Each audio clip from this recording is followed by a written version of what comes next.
दोस्तों आज के एपिसोड में आपने देखा होगा कि जेठालाल को टॉप अप मोबाइल का एग्रीमेंट की चिंता ले बैठती है। मतलब वो हर जगह वो सोचने लग जाता है, तो पीढ़ी के साथ टाइम पास भी करने लग जाता है। तो वही दोस्तों आपको बता दे, वो जेठालाल मैं तो सबसे रह लेते और मैं तब सब बोलते हैं कि तुम सकारात्मक सोचो। तो दोस्तों इस तरह से अपने को सीख दी जाती है सकारात्मक सोचना चाहिए।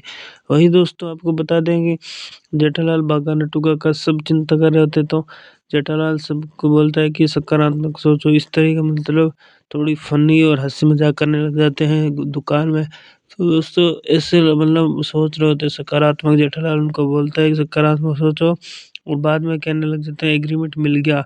तो दोस्तों प्रोमो में ये बबीता जी ने कहा कि बधाई हो, तो इस पर जेठालाल ने के पार्टी साल्टी की बात छिड़ गई, तो अय्यर ने जोश जोश में पार्टी साल की बात कर दी। तो वही दोस्तों आपको बता दें, जेठालाल ने वो अब चिंता होने लगी, अब क्या होगा, अब देखते हैं तारक मेहता में।